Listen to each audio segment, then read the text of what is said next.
pinanan na siya eh, parang pinakilala na. So the next, wala, nakakatuon dahil sumisigaw ng tao, Lizan!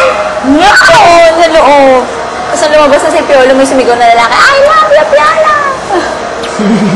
Ala, kuya, yung damit ko po, nandun po yung, ng bra ko. Sinikipan na to, no? Oo, kasi ang luwag. Sikip na siya.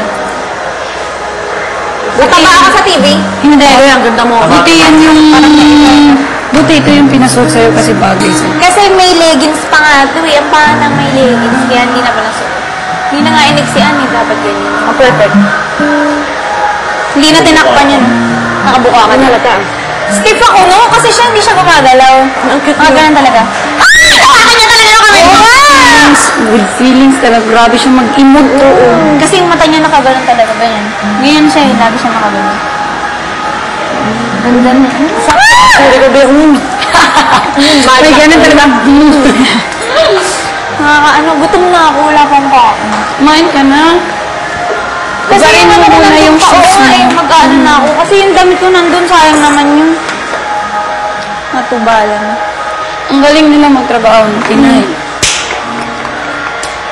Iba yung nagtahi, hindi yung si normal na nagtatahi. Magaling. Saka dyan sa labas may tao. Alam mo yung the other week natin, ang galing nila magtahi. Ng damit. Kasi yung iba, pinipin lang sila, tinatay talaga, tapos ang bilis.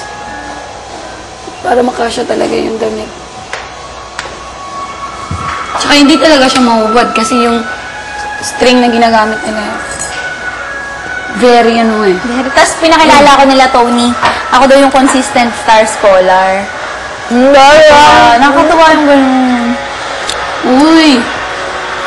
Cute si Kim Cho. Gusto ko siyang makita. Cute siya, cute. Maliit yung mukha, payat. Sobrang payat niya. Mas payat pa talaga sa akin. Si Joros na ko nakita. Kasi mataas siya. Hindi! Kala ko din. Hindi pala. Sino? Halos konti lang laki niya sa akin. Sino? Si Kim. Dahil nakita artista nakakatawa. Kasi siya, ang ganda ng mukha. Buti naman. Buti naman.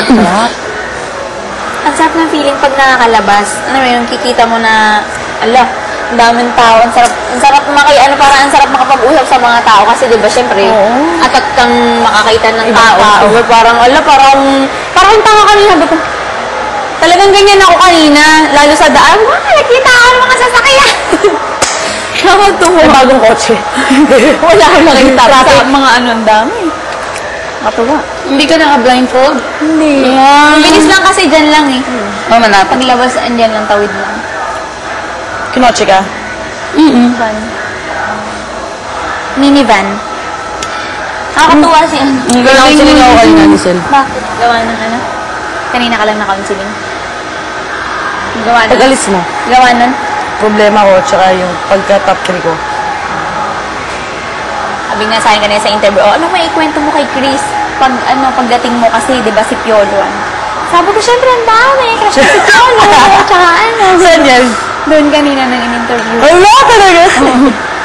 Ano daw may ikwento ko sa'yo? Super crush. Nakatuwa. Ang galing ka. Listen, ang galing ka. Kinikilig talaga ako. Bigyan ganyan face, may dadala ka talaga. Ang galing niya. Nakita ko yung poster natin. Nandiyan pala sa labas. Anong malaki? Oo, ang laki. Anong poster tayo lahat? Pictorial natin nung unang-una. Maganda. Ay, lahat. Ang pangit ko doon. Yung suot ko yung suot ko kanina ng mini-dress. Isang ganun lang or isa-isa? Isang ganun lang na maliliit yung ganun natin. Hindi yung standing na sinasabi nila sa nasa EDSA. Wala. Ano ba yung tsura natin mukha lang? Ganyan, oo. Yung mga suot natin yung casual na mga... Ano ba yung tsura ko? Ano yung tsura ko? Ano yung ginagawa? Ganda! Parang nakanganga ka din. Lahat yata tayo yung mga jolly faces yung nilagay si Chivas na nakaganon eh. Yung nakaganon. Di ba yung ngiti niya na nakaganon? Sa labas ng bahay? Ganon. Ha? Ako, ano yung Dito sa amin. Yung sa'yo parang hindi ko napansin kung anong-ano mo dun. Yung nakadilaw ka yata dun. Ay, oo, yun yung pictures na... Nakadilaw ka yata dun. Yun yung pinapakita sa ano.